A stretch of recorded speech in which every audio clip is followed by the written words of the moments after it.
আমাদের কিন্তু এটা হলো দেখেন ব্যাক পার্ট। তো ব্যাক পার্টের শেপ কিন্তু মোটামুটি একটা সুন্দর একটা শেপ আসছে। তো আমরা যদি স্টাইলিং পিকচারটা দেখি, এখানে দেখেন এই যে হলো ব্যাক পার্ট, ব্যাক পার্টে দেখছেন কত সুন্দর একটা শেপ। তো এই লাইনটাই হলো ব্যাক পার্টের শেপের জন্য। তো আমরা এটা আরেকটু সুন্দর করা যায় কিনা আমরা একটু চেষ্টা করি।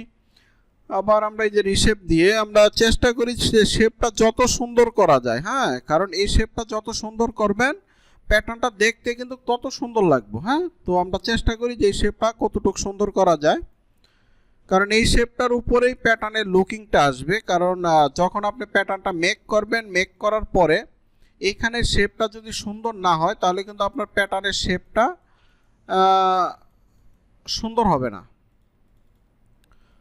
তো আপনার অবশ্যই এই জায়গার শেপটা অবশ্যই গুরুত্ব সহকারে করতে হবে, কারণ এই শেপের সাথে আপনার এই শেপের উপরে আপনার ডিফেন্ড করতেছে হলো ব্যাক পার্টের শেপটা, তাই না?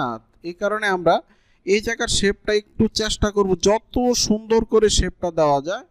তো দেখেন মোটামুটি একটা সুন্দর একটা শেপে চলে আসছে। এখন আমরা এই যে এই লাইনটা, এই যে আমি যদি একটু সিলেক্ট করে দেখাই, এই লাইনটা হলো ফ্রন্ট আর্মহোল। আমি যদি স্টাইলিং পিকচারটা দেখাই, এই যে ফ্রন্ট আর্মহোল, এই আর্মহোলের লাইন হলো এইটা। হ্যাঁ, তো আমরা এইটাকেও আমরা একটু এখন শেপে নিয়ে যাই, দেখি একটু শেপ দিয়ে দিই, কারণ এইটা তেমন বেশি শেপ হবে না, এটা সামান্য শেপ হবে। হ্যাঁ, এটা খুব বেশি একটা শেপ হবে না, কারণ ব্যাক পার্টটা যেহেতু ব্যাক পার্টের শেপটা যেহেতু বড়, সেই ক্ষেত্রে আমাদের ফ্রন্ট পার্টের শেপটা হবে তার চেয়ে একটু কম।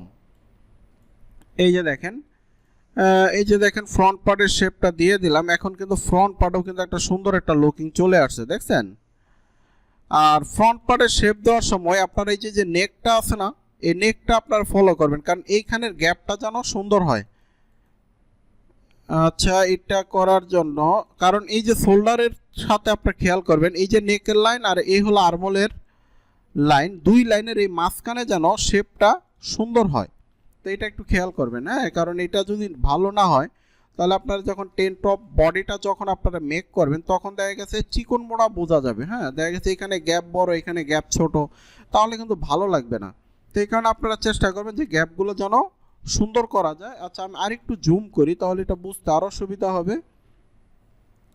তো এখানে দেখেন, এখন দেখেন প্যাটার্নের কিন্তু আমার সুন্দর একটা লুকিং কিন্তু প্যাটার্নের চলে আসছে। আসলে প্যাটার্নের শেপগুলো হলো, আমি আপনাদেরকে সবসময় একটা কথা বলি যে আপনারা যত পরিমাণ চর্চা করবেন প্যাটার্নের শেপগুলোই আপনাদের তত সুন্দর হবে। কারণ আপনারা যদি চর্চা না করেন তাহলে কিন্তু প্যাটার্নের শেপ সুন্দর হবে না।